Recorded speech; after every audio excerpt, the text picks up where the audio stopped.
Can I have a raise of hands for those who have never participated in CTFs before?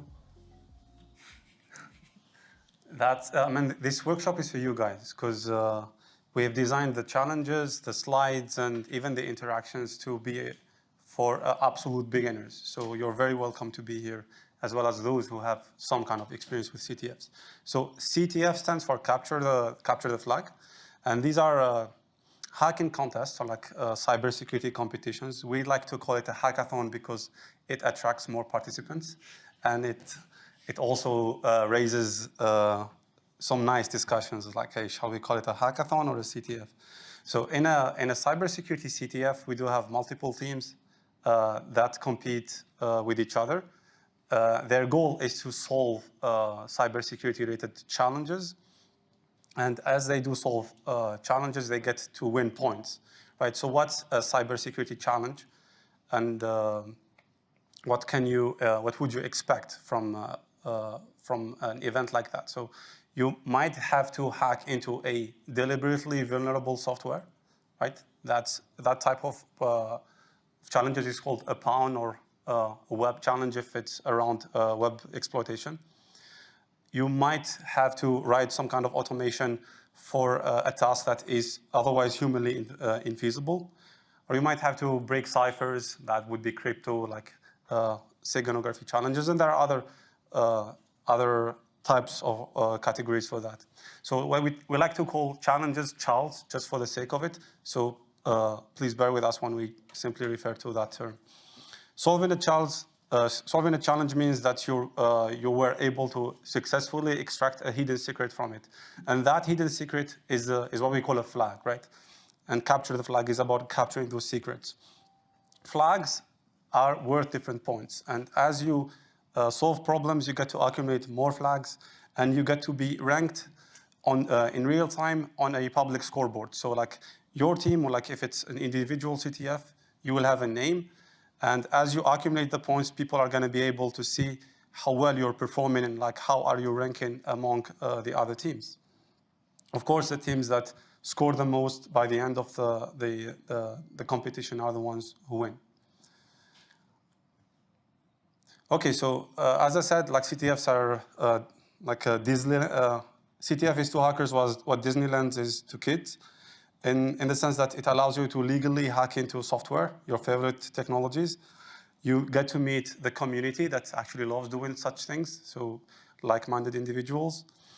You get intrigued. Your self-confidence sometimes gets destroyed, but then it gets built because it kind of sparkles an interest in yourself, and you would go and research that concept or that specific technology that you were not familiar with.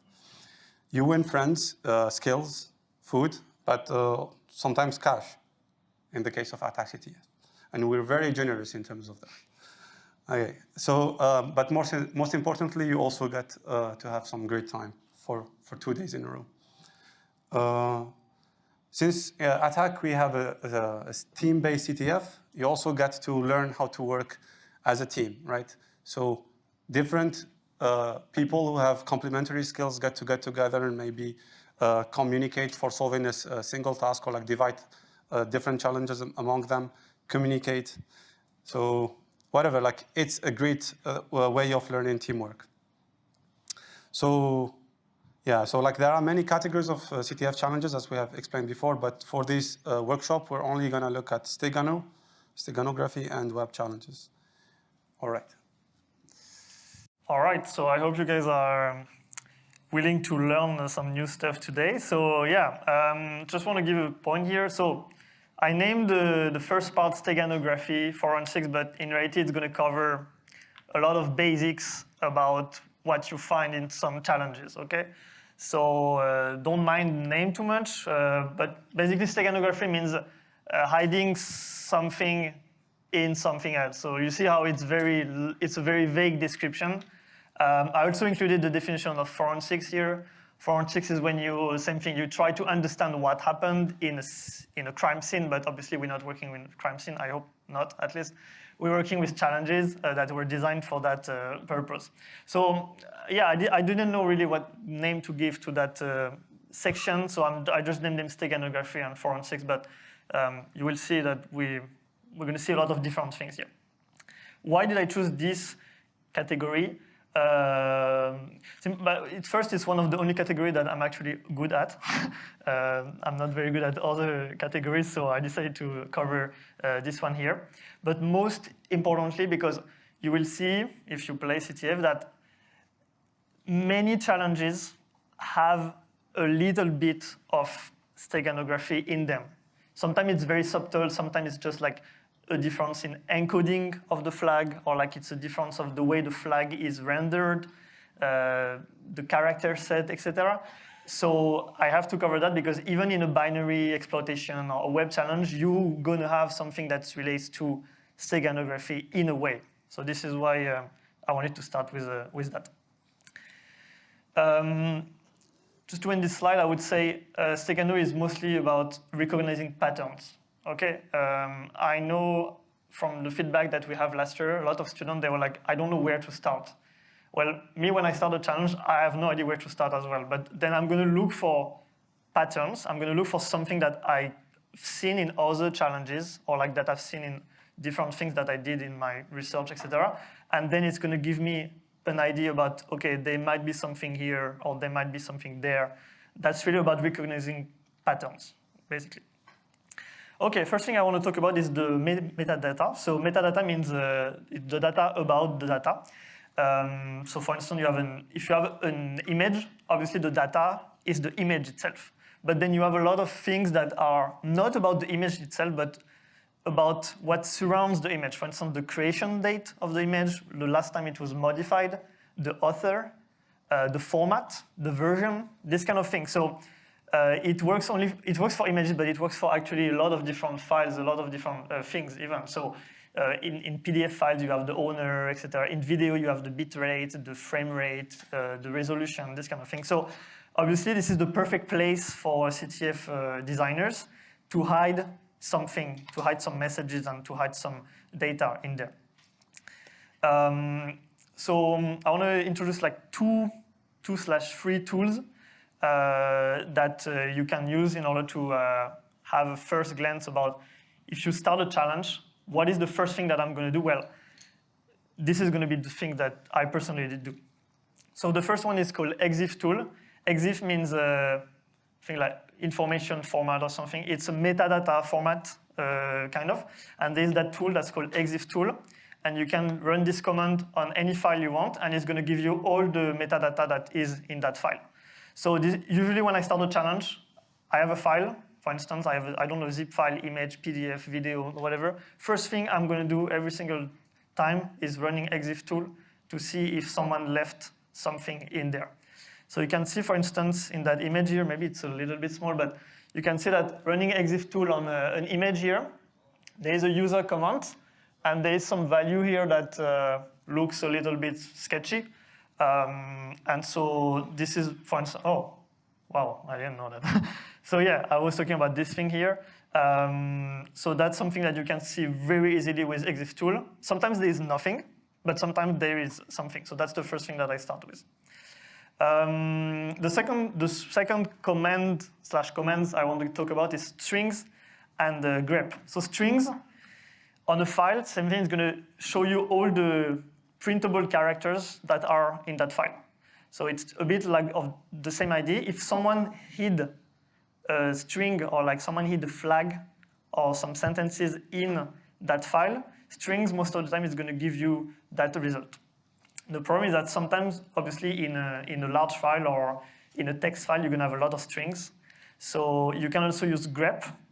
So I hope a lot of people are familiar with grep, but you can use grep to basically filter the output based on something that you are looking for. And that's actually, in a lot of cases, we're looking for flags, or you're looking for attack CTF, you see, or this kind of thing. So you can use grep in order to save you some time instead of browsing the entire list of string, which sometimes can be very long. You can use grep to filter that. So we have an example here where using string and grep on a PDF reveals a flag that was hidden in that PDF. Okay, the second thing I want to talk about is file carving. So it's another common technique for in CTF challenges is that the designer is going to hide a file inside another file. For instance, you have an image here. You have a PDF file here. You're going to have the header, which is literally saying, okay, this is a PDF file. Then you're going to have some metadata in there. And one of the fields is called comment. Okay, there's thousands of fields for PDF. You can put whatever you want, but in the comment, you can hide something else. You can hide an image, for instance. You can add a PNG literally as data in there. And then after, you're going to have the PDF data, like the normal stuff that's supposed to show up. And so if you try to open that file like regularly on Windows, you're going to see, obviously, it still opens at a PDF. But you have some tools that allow you to go dig into these PDF files, or whatever format, for what it's worth, and extract whatever hidden files might be there. So the two tools are binwalk and foremost. They do approximately the same thing. But for instance, if you want to use binwalk, you can do a command like that, and it's going to extract the files that it recognizes. So it might extract MP3, PDF, video, whatever stuff you want, basically. There's another command which is file, and using file keep going with the keep going option, you can also list all the file types that may be hidden in that file here. All right. Next thing, so it's about encryption and encoding. Again, this is super important. First, the difference between the two. Encryption consists in ciphering a message with a key. So when you do encryption, you have a key. And encoding is not encryption. Encoding does not involve a key. It simply involves changing the representation of the data. It's really not the same thing. So if you want to encrypt a message, for instance, hello world, with a key banana, it's using DS in that case, you're going to get some cipher message like that. So that looks like random garbage. But encoding is very different. For instance, you can encode the number 42 in base 10. You can have it in base 64 in hex code. So this is the character 4, this is the character 2. In hexadecimal, so in base 16. In binary, etc. All of them represent the same data, and there was no encryption here. It's just encoding. So why am I talking about that? Because obviously, the CTF designers, they love to hide the flags in a different encoding. For instance, you're not going to have the flag. You're going to have an encoded version of the flag, either in hexadecimal or in base 64, etc. And this is why you have to recognize these encodings. So I will present some tools after to help you, but these encodings help you recognize, again, this is a pattern. If you see this kind of encoding, then you know maybe the designer hid something behind that. Two tools that I love about encoding and encryption, they are CyberChef and decode.fr. So CyberChef, it's basically, it's called CyberChef because you can give an input, give a recipe. So about decoding, you have a lot of different types of decoding format. And you can also use it for encryption, decryption. So personally, I use it a lot. It's an online tool and it's free. And you even have a magic tool that is supposed to help you recognize which encoding you are working with. If you are not totally sure, if is it hex, is it base 64, is it URL, etc., you can use the magic tool. Decode.fr also, they also provide a lot of cipher tools about, I don't know, like Caesar, Visioner cipher, etc. So yeah, I really recommend going to check like these two on the website because they are really helpful during CTF. And by the way, this tool, everything that I'm talking about, you're going to be able to use it during the practice time. Okay, so you don't have to worry about not remembering, etc. Quick example with CyberChef. Remember the image that I had before? Well, I run exif tool on that. And well, there's a lot of stuff, but there's these strings here that I'm interested in. Why am I interested in that? Well, because you see, it has curly brackets. And curly brackets, it reminds me a little bit of the format of the flag. So in that case, the format of the flag, they are often like flag, curly brackets, or like attack CTF in our case, curly brackets, and then something inside. So then when I see that, again, pattern recognition, when I see that, I'm like, okay, there might be something like, it doesn't look like a flag, it doesn't look like anything meaningful, but I recognize that, and then I can go, for instance, here it's an example with decode.fr.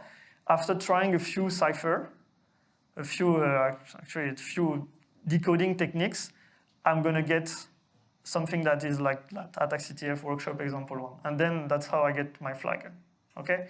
So again, pattern recognition really is important, and you're gonna be able to see a few patterns in the practice time. We have cooked some stuff for you. Okay, I'm gonna let Anis talk about the web challenges. All right. First, let's review how the web works. I guess most of us here have already used a web browser. Maybe some of us are like developing websites as well, or like web apps. So it makes sense to cover this kind of CTF categories because it's very close to real-world cybersecurity problems as well. So web apps usually or typically involve two parts: a front end and a back end. The front end and the back end, they interact remotely using a web protocol that could be HTTP WebSockets or maybe Ajax or maybe something else, right? So you have two softwares, if you wish, that are on two different machines and they communicate with each other over the network, right? But let's look at a very scientific and formal diagram to understand better. Okay, so you have a user,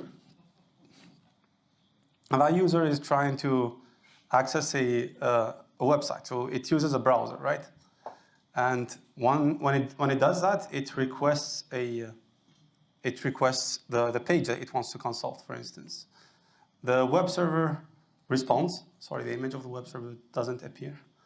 The web server responds with what's called an HTTP response, right? It has different components.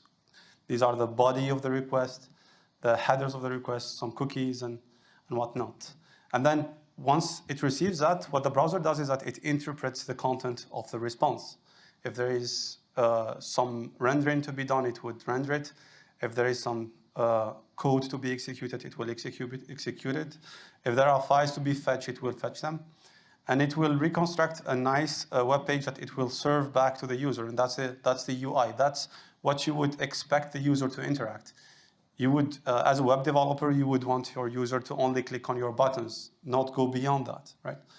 But so, like, yeah, if you want to worry about security when building web apps, as a web developer, you would stick to this rule. So only trust the parts that you have direct control over, or if you have a way of verifying them. Anything else should be considered as untrusted. An untrusted source means that it's a place for attackers to potentially abuse and hack into your application. So in the diagram we've seen before, what are the parts that are untrusted? Well, if we have a hacker, not a regular user such as the one you've seen before, well, all of the parts that are in red here becomes untrusted. Okay? Starting by the clicks that the hacker performs, the browser that the hacker controls, the requests and whatever gets sent to the web server. And then the only thing that is controlled is actually the response. Everything else, even when the response comes back to the browser, that's also potentially hacker controlled. And of course, the hacker can do something back with that UI and then contact the server again. Okay? So solving web challenges revolves around understanding these different components of web applications, like how all these different components interact. Right? I'm going to name things that are not in the slides because we're not covering them today, but they are part of they are part of participating in a CTF. It's like you would have to learn things on the spot, right? You could be dealing with forms of vulnerabilities where you have to hack into a database. You have to change a request so that it would contain something that would be called an XSS injection. That's a type of vulnerability. You could be working with an application that relies on cookies for doing certain things that cookies should not be done with, such as authentication and whatnot. So the challenge we're going to look at is about the tools that you would use for inspecting challenges like this, right? We're not going to go beyond a simple web browser. A web browser usually comes with enough tools for you to inspect all of these different components that are happening on the front end side, right? So we will be working with Google Chrome or whatever browser you have. It probably covers, most likely covers the same functionality that Google Chrome does. So what I've done here, kept it simple. I went to Pico CTF. This is one other CTF organized for people. I think it's a kind of a beginner, has some kind of intermediate challenges. So I went there and I picked like the very first challenge that I could solve. And that one is called includes. Okay, so if you go to Pico CTF, you'll see the challenge. The name of it is includes. The description of the challenge, a simple one, can you get the flag? And then the way to start solving it or like interacting with the challenge is to click on the website. If you do that, you would encounter this page. This is the challenge itself, right? So it's a regular web page. It has some text and a button, and it tells you some description about what includes are in programming languages. Basically, if a programming language allows one file to have the content of another file added to it, that would be called an include. Right? And it's giving us here a hint of like what the challenge is about. Is trying to see what are the includes of the web page we're consulting, right? So before we go there, let's do what a regular user would do. Let's press that hello button. If you press it, nothing interesting is happening. It's just telling you that the code is in a separate file. So from here, if we don't know how to inspect the code that is running on the page, we would think that that's it. This is what this page would do. But if we start inspecting the page, and that happens by having a right click on the page itself and do inspect contents, for instance, you would land into something called developer tools or whatever, like Chrome developer tools in the case of Chrome. And that has different features and different toolings for you to inspect the page itself, right? So first thing we could do is to start inspecting the HTML, the web page that got fetched from the web server that we have just interacted with. If you want to look at the HTML code of that, and I will leave it to you to understand what HTML is, you press on expand recursively, and it would reveal all the DOM elements, all the components of that web page. Remember, the hint was that we're looking for an include. In the case of HTML, includes can come in forms of scripts, in the form of JavaScript, or in a form of styling files. So if we scroll over all the page, we wouldn't see anything interesting. But now that we know that the includes are about files included within that HTML, maybe that's where the flag is being hidden. So let's first start by inspecting styles.html.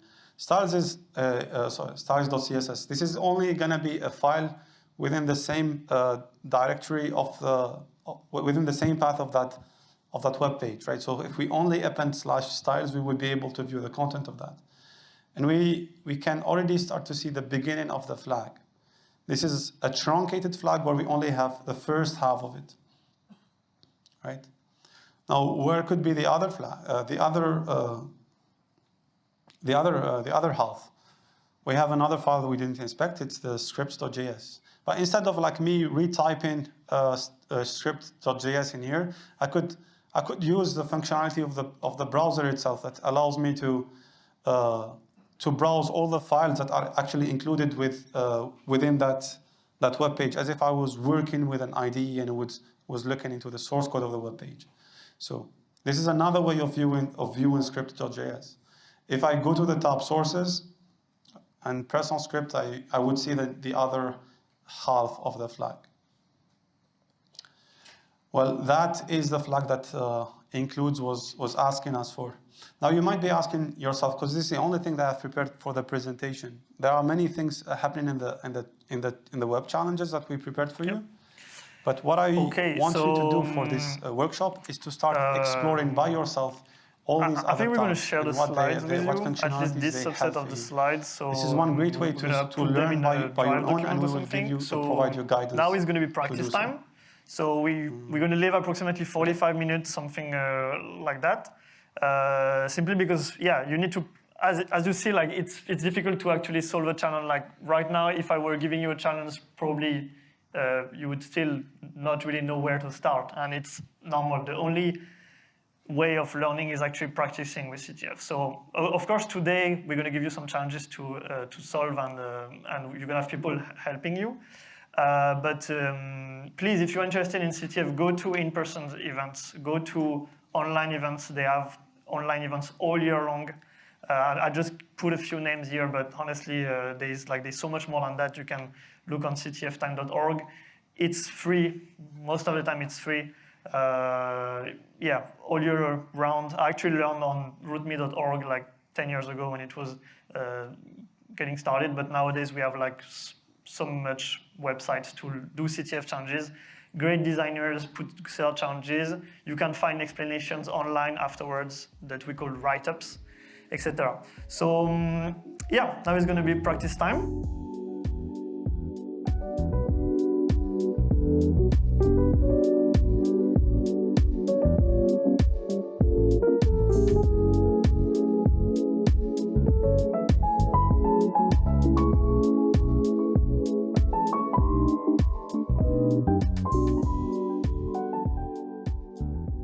So first, we hope you enjoyed the challenges.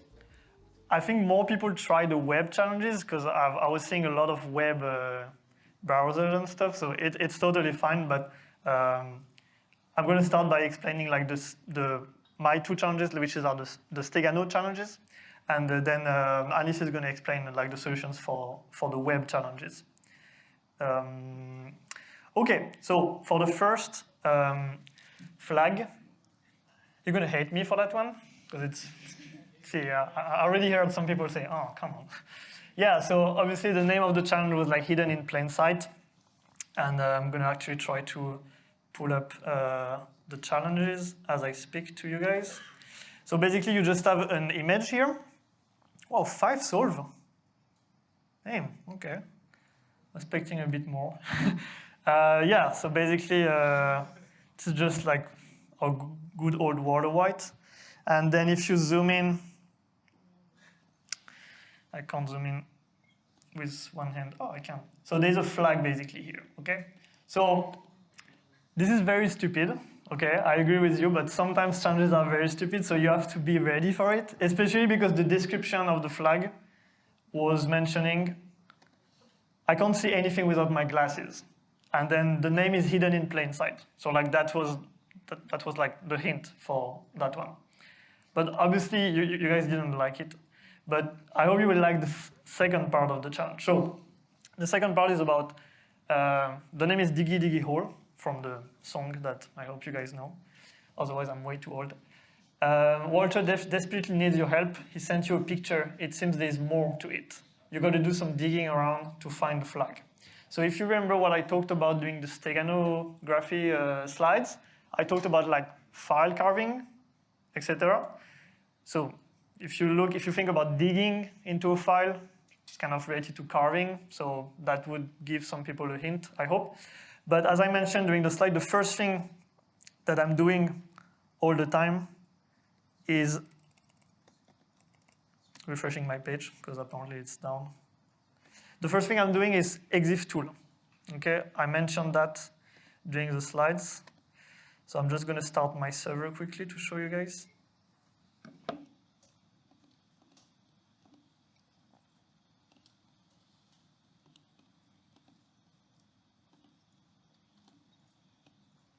Okay, so obviously you could just like download the file. Actually, it was the same file as in the first challenge. So if you have a Linux machine or whatever, you could also use yours. But in the case of whos who didn't, we have that Jupyter environment that I told you guys about. You can copy the image there. And then the first thing that I mentioned that I would do every single time was to use exif tool. So running exif tool on the file would give you some legit stuff, like a directory, file name, etc. In the command field, you would see a lot of garbage. It's not garbage, you would see PDF. Okay, like you would see some stuff like PDF, etc. And if you look a little bit more, you can see that in the user comment, there is something that's named PDF password Pinkman. So that, we're not going to use that yet, but at least you should keep that in mind, okay? That's definitely not something that someone put there at random, and that someone is me. So exif tool, you see, like already it gives me 2 hints. One of them is about some PDF password, and then there's something about PDF just below that. The next thing you do is that you can either use foremost or binwalk to extract whatever is in that file, because clearly you see that there's something like involved with the PDF. So if you use foremost, I'm going to try to zoom in a bit. If you use the foremost command on the image, it would give you an output folder. Can you please, okay, here.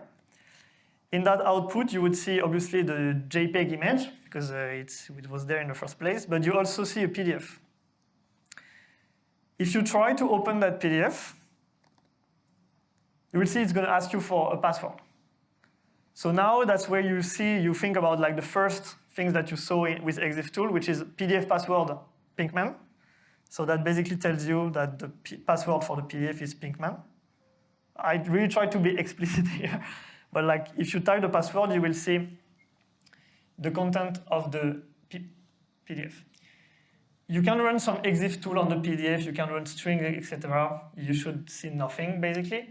But if you take that string here, I'll try to get it. So for those who don't know, the little equal sign at the end tells you that usually it's a base 64 encoding, or base something else, but like base 64 uses equal sign at the end.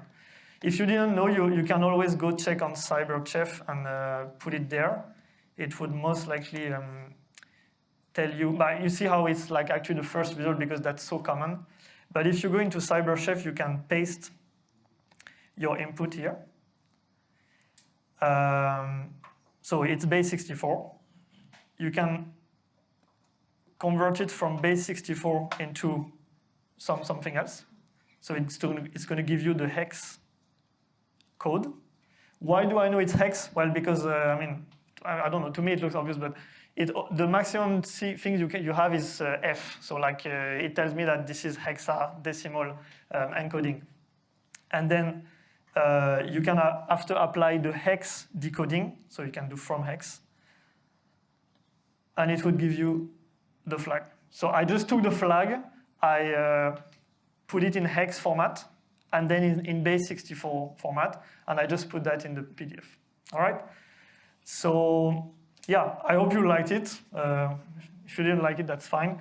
But you have to believe me on that one. This is very common. This is really very common stuff. Base 64, you have to recognize that. Hex, you have to recognize that, and strings, etc. Exif tool. Yes. Can you quickly show where it was hidden or the hidden inside? Oh, it's at the bottom left corner. Bottom there, yeah, it's here. It's here. You guys don't see, yeah, okay.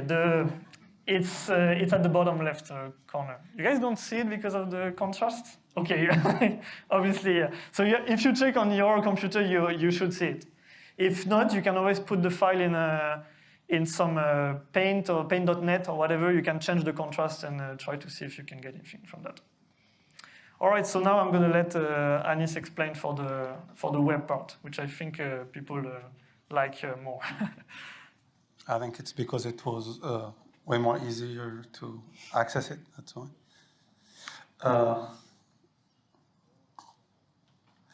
Well, before we dig into the web challenges, I hope you kind of got a taste of working with CTFT. Like, browsing challenges, submitting flags, checking the scoreboard, feeling a little bit sense of pressure because you're kind of ranking not too good or maybe not too well. So this is, in AdHack, we'll have something quite similar to this, right? You'll have a platform where you will log in. It's going to be a little bit different because we're going to customize it. But you will have the scoreboard. You will have the list of teams that are participating. In this case, it was a single user, but in the case of AdHack, it's going to be team-based. And yeah, I mean, that's what I had to say. So I'm going to browse the challenges from here and then. All right. The right to inspect or the right click to inspect. I think that one is pretty easy. You can't say that when you don't need Turkey to start. Oh, okay.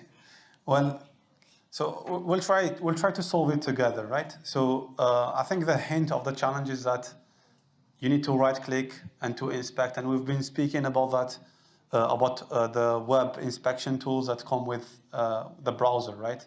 So if you right click on the page and then you press inspect, in Google Chrome, it could have a different name in Firefox or in other browsers, but it's usually known as the inspection. So when you go there, you probably would have a closed or like a non-expanded HTML document, and if you want to view the content of that, you right-click again, and you would expand recursively, right? So what you get here is all the components that make this beautiful web page. And the idea here is to inspect it, meaning that we have to go through the DOM elements, and we see if there's anything interesting in here. So it's kind of pretty long. I'm going to scroll right to the hint. The hint is given as an HTML comment, and it's telling you, like, hey, you're looking for the flag. Why don't you check this script? And by the script, it's referring to the script tag that is right beneath it. All right. I'm just going to do the thing that I know how to do the most. Just pass in wrong things. Pass in my password in clear text.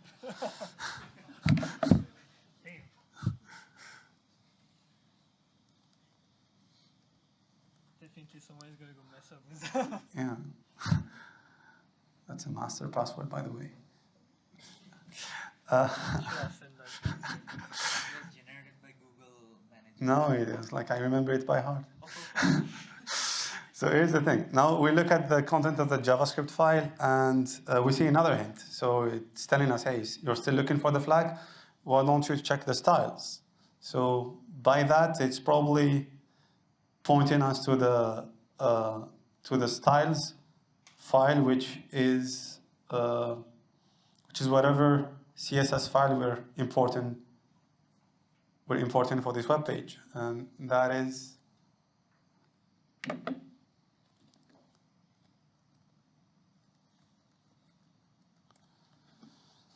oh, that's not it.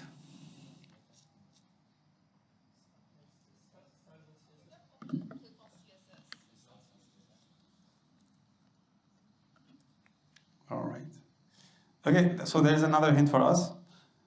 It's telling us that the flag got moved to another place where robots usually go.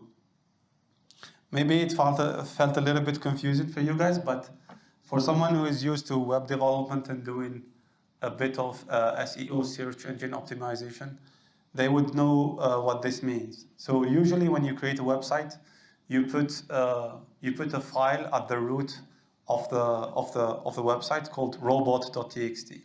And that file, robot.txt, is going to be the file that bots such as the software that is used by Google search engine, for instance, when it visits your page and tries to index it, it's going to look for that file, and it's going to read it. It's going to read robot.txt, and it's going to know what are the things that you would want to be indexed and the things that you don't want to be indexed, right? So it's a pretty common file in the web that you would use to guide search engine bots. So that file is usually placed in 2 directories. I'm not gonna speak about the second one. That's your challenge, maybe for attack. Usually placed in the root of the web page, and I think it's robots.txt. All right. You can check other websites that you know, maybe google.com, and see what's the content of their robots.txt. Maybe there's a flag there as well. Okay. But in here, there's no flag, there's a hint. And it's telling us, well, humans got jealous of us, and we might have migrated the flag there. So there's also another meme not standardized file that is called humans.txt. It's meant for humans, and you will find it in popular websites. So let's check that file.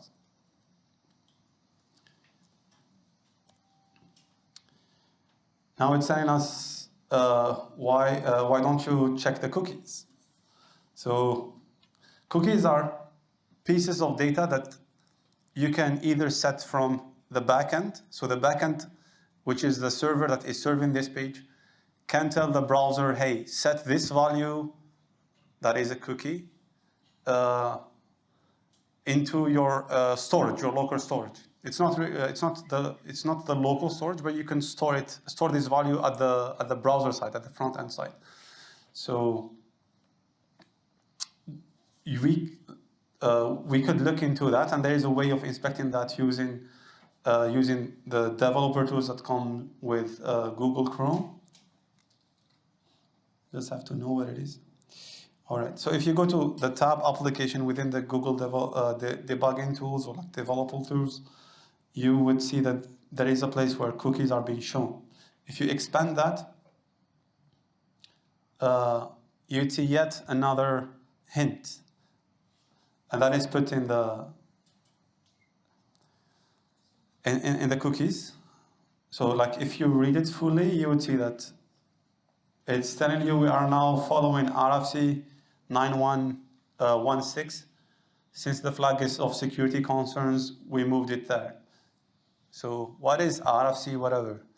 Like parts of CTFs is to, again, do research and like learn on the spot, right? So we might not know what RFC 9116 is, but we can always Google it. Yeah, so let's do that. What was that number? 9116.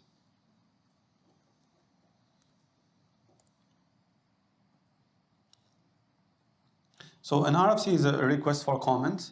It's usually the way the web technologies get standardized. Someone publishes a document in a very specific format that suggests a way of doing certain thing in a very standardized way, and that document sometimes becomes a standard. So you can go read about RFCs, but in this specific RFC, what is being suggested, and if you go just through the abstract of the RFC, you'd see that there's a suggestion about a file called security.txt. So in a nutshell, security.txt is now the de facto standard for specifying all security information related to, let's say, your website or your web app. If someone finds a bug or like a vulnerability that is relevant to security in your website, they would go to whatever, let's say google.com/security.txt, and they would find all the information they would need to contact the people in charge of security in that website. So let's check that. Let's check that file.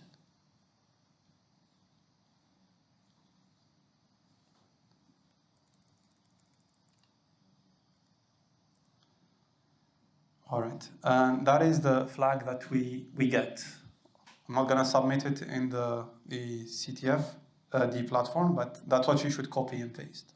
So I guess the purpose of having this challenge is to get a tower of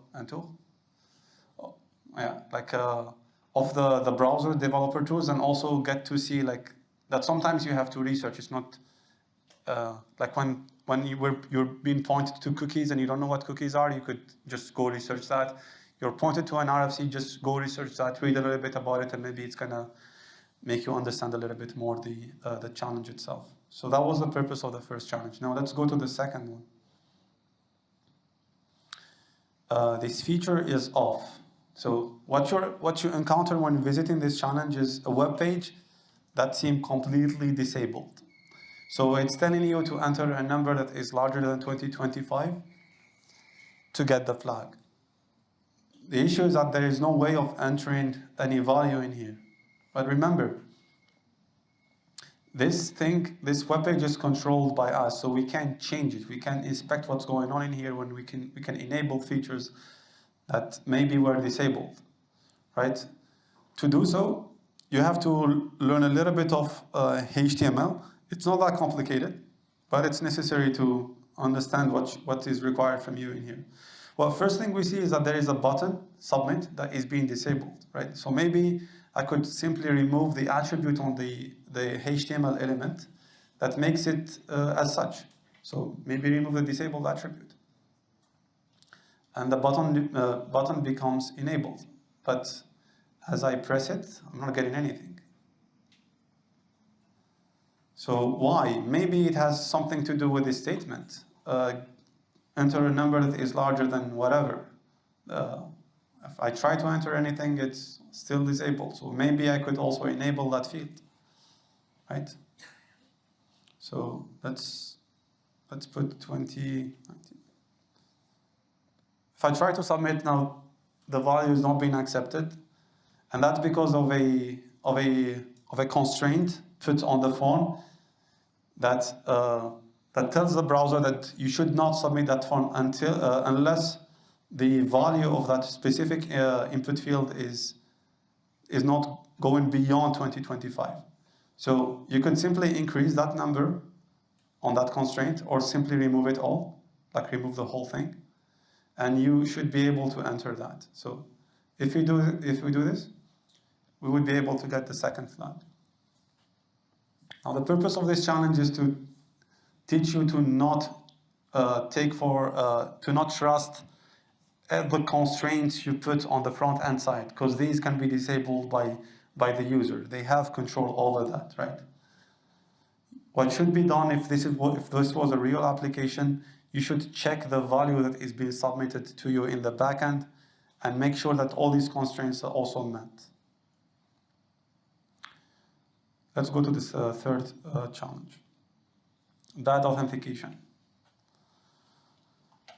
So again, what we're confronted with is a login page where you put a username and a password, but we're not giving any of these. We don't have any credentials, right? We could try to put some random whatever in here just to see how it reacts. But as you can see, we're being told that the username and passwords are invalid. So let's do what we're used to do now, which is inspect the page itself.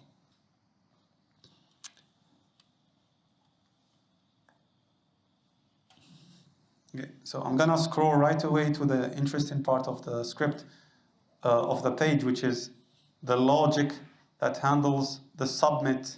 When you submit the username and password, what is the logic? What is the code that takes care of that first, right? Here it starts to feel a little bit complicated. Yeah,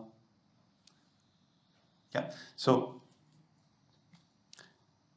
if you spend enough time with this, what you would realize is that what is being done here is that we're taking the password of the user, we're doing some kind of transformation to it called MD5.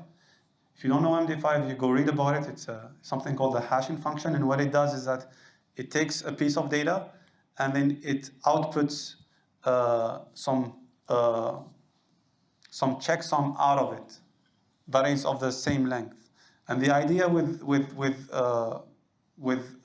cryptographic hash functions and whatever hash functions is to be able to have what's called a mathematical trapdoor, a function that you cannot inverse. So in this case, it's possible to have the MD5 of the password out of the password, but it's not possible to get the password out of its MD5. And maybe the person who developed this website thought that this was enough to authenticate people, right?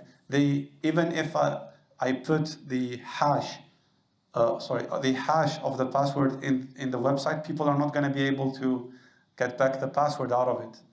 But this is implemented on the front end, which means that you can simply override this logic, right? So one way of solving this challenge is to override this predicate, authenticate, to make it always return true, okay? So you could do that.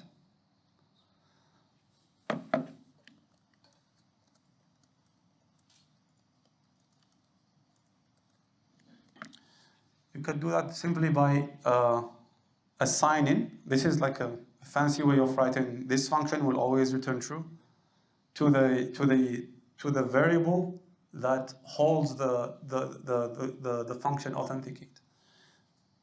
If it doesn't work.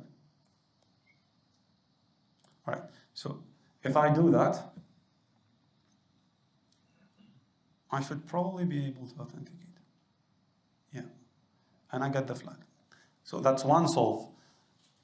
That's a solve is like one solution. Like the other solution that could be also interesting to do is to simply see, so once authenticated, where does this code take me? Where does this logic take me? Where? If you are authenticated, what the browser is going to do is that simply it's going to redirect you to a page within the browser that is somehow obfuscated. Obfuscated means that whoever put that link in there, in that form, is trying to make it hard for us to know what's the value of the field.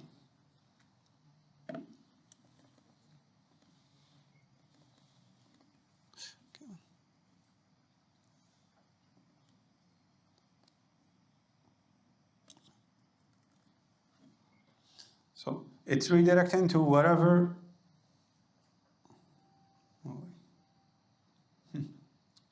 I won't be able to paste because Hugo's computer is way too safe. Yeah. You just have to type allow pasting. What is it? You have to repeat it in the function. Allow pasting. It's very safe. All right.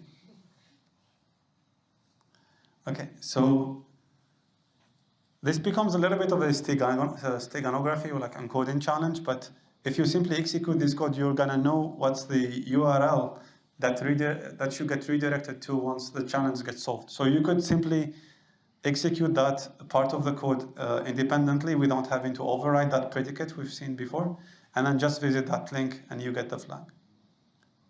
I guess, again, the purpose of the challenge here is to tell people to not implement authentication this way.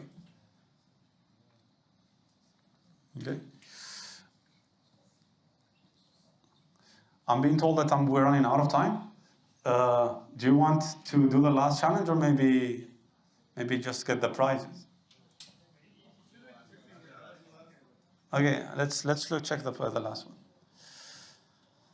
So the last one also confronts you with authentication yet again, and it asks you to log in as an admin for you to be able to get the flag, right? But it also gives you a nice opportunity to log in as a different user. So you probably guys have tried to log in as an admin with some random password and it didn't work. That's because this time we're implementing authentication at the backend side. We're verifying the username and password at the backend side. So there is no way that we're not implementing the same logic that we overrided before. But we're given a nice way of authenticating as a guest. So let's try that. What happens is that we're successfully authenticated. However, we don't get anything interesting out of that. So first thing you have to do, I guess, is to inspect a bunch of things. You could inspect a bunch of things, but I'm gonna go straight to the answer.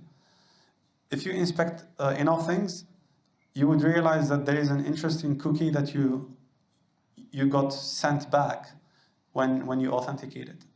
And that cookie so it's basically two cookies. The first one is auth and is set to true. So like it's one way by which we're storing a Boolean that tells the backend that hey, this session, whatever, is authenticated. There is also another Boolean called isAdmin that is set to false. we could simply turn that thing to true and then refresh the page, and we would get the flag. So again, the purpose of this challenge is to tell you that cookies, which are things that are relevant for storing certain data, are not relevant for doing an authentication or other security critical stuff like this. That was it.